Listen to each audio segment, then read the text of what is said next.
Will Hurd, a Republican member of the House Intel Committee, that will conduct those public hearings this week. Congressman Hurd, the top Republican on House Intel, Devin Nunes, says that he would like to call the whistleblower, the unnamed whistleblower, to testify in public in these hearings. And here's what President Trump has to say about the whistleblower. The whistleblower is a disgrace to our country, a disgrace. And the whistleblower, because of that, should be revealed. Now, the whistleblower reportedly works for the CIA, where you worked for almost a decade. Should his identity be revealed? Should he be called to testify in public? I think we should be protecting the identity of the whistleblower. I've said that from the very beginning, because how we treat this whistleblower will impact whistleblowers in the future.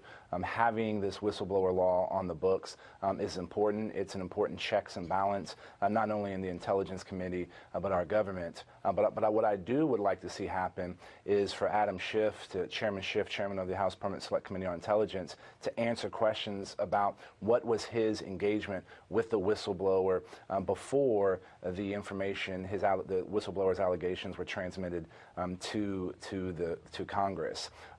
He has misled the American public earlier in the year on what he knew about or the contact that he had with the whistleblower. So if you want to protect the identity of the whistleblower, I think it's important for Chairman Schiff to answer questions about his interaction with him. What do you think about, as the Republicans are seeking, calling Hunter Biden, the vice president, former vice president's son, as a witness?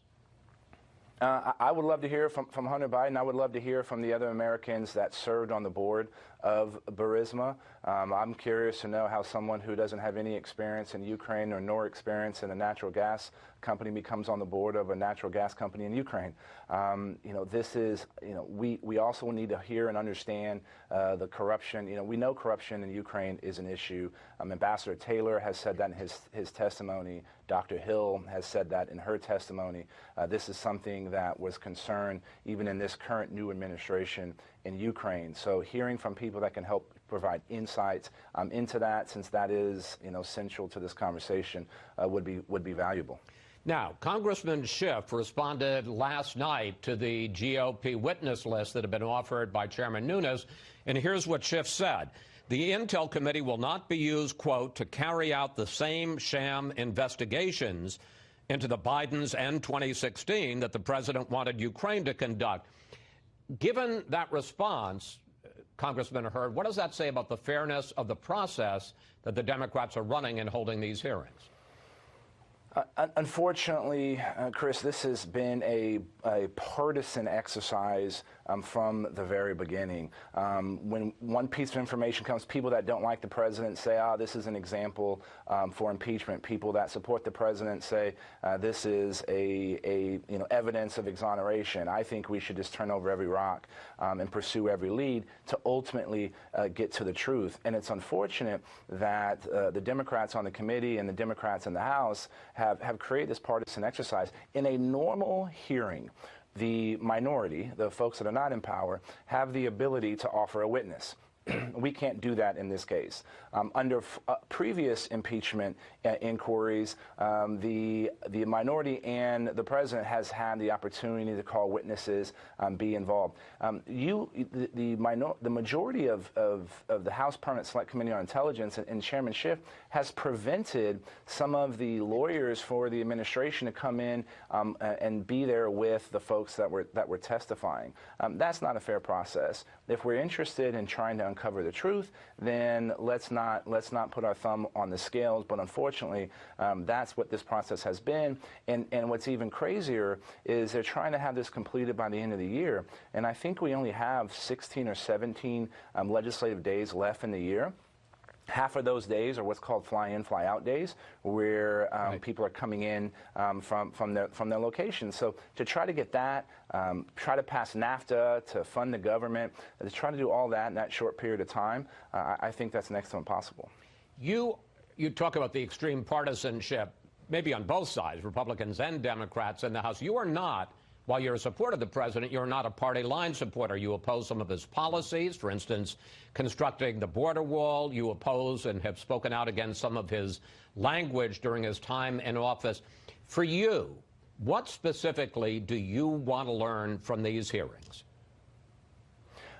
So I think talk about impeachment has been premature. I think impeachment is one of the most important and consequential things a member of Congress can do, and I think there's 535 different opinions on what impeachment is. To evaluate that question, I think it's a violation of the law, and so I want to see, does this establish a criminal intent?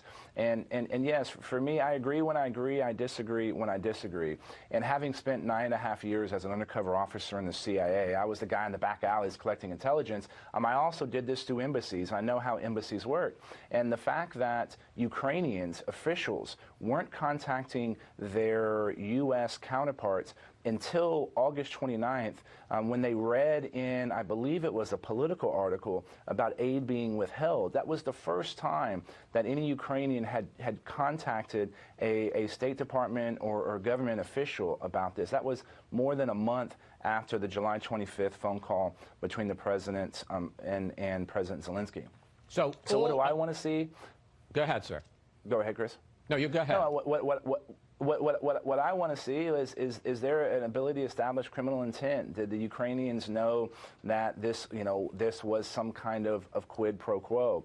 When you look at our relationship between the U.S. and Ukraine over the last 3 years, there's been more aid going to Ukraine this year in this administration than the previous administration. Ukraine's an important partner. Let me ask you specifically, though, about this, because there seem to be two issues that were part of the quid pro quo. One was military aid.